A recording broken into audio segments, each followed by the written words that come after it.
Magandang araw po sa ating lahat. Magandang araw po sa ating Panginoon. Ako nga po pala si John Robin Medina at ngayong araw po, June 11, 2025, araw po ng Miyerkules ay samahan po ninyo akong pag-aralan at tunawain ng mga salita ng ating Panginoon. Ang pamagat po ng ating devotion ngayong araw ay ano ang pag-ibig na hindi mo kayang tanggihan?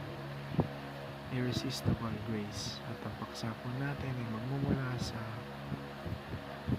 1, Kapitulo 6, verso 37 hanggang 44. Sinasabi po dito, lalapit sa akin ang lahat ng ibinibigay sa akin ng Ama at hindi ko itataboy kailanman ang sinumang lumalapit sa akin. Ako'y bumaba mula sa langit, hindi upang gawin ang sarili kong kalooban, kundi ang kalooban niya na nagsugo sa akin. At ito ang kanyang kalooban.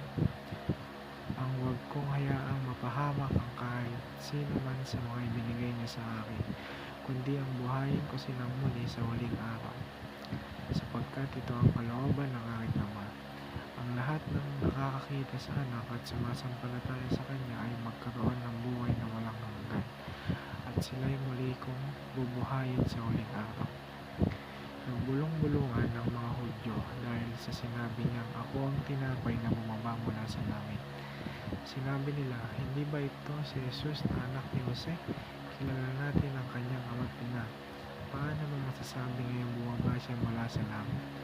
Kaya't sinabi ni Jesus, tigilan ninyo ang inyong bulong-bulungan. Walang makakalapit sa akin malibang dalhin siya sa akin ng Ama na nagsugo sa akin, at ang lumalapit sa akin ay muli kong bubuhayin sa huling araw. At mapunta naman po tayo sa ating katuruan ngayong araw. Unang-una, God's grace and salvation is irresistible. Sa ikalawa, God's grace is not force or coercion. Ikatlo, God's grace leads to willing surrender. Sinasabi po sa katuruan natin is yung grace or yung awa habag sa atin ng Panginoon is hindi sa pilitan, at nalilid dito sa pag-surrender natin ng buhay natin sa Kanya. Kumbaga yung grace and salvation ng ating Panginoon is irresistible. Walang kayang bumali, walang kayang tumutol.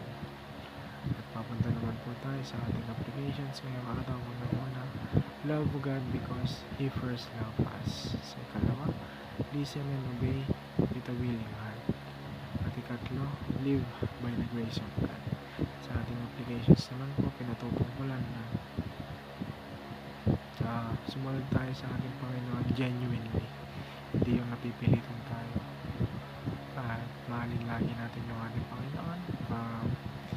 Pasalamat tayo sa mga blessings na natatanggap natin, at palagi natin siyang papurihan sa lahat ng oras at pagkakataon.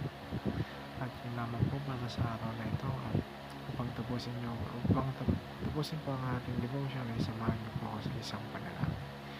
Gracious Father, thank you for pursuing me even though I'm a sinner. I once was blind, but now I see only because you opened my eyes. Your grace is not a force that violates my will, but a power that lovingly transforms it. You made my heart alive to know, love, and follow Jesus. Remind me that salvation is entirely a work of your mercy, not my merit. Teach me to walk in humility, knowing that grace not only saved me but continues to sustain me every day.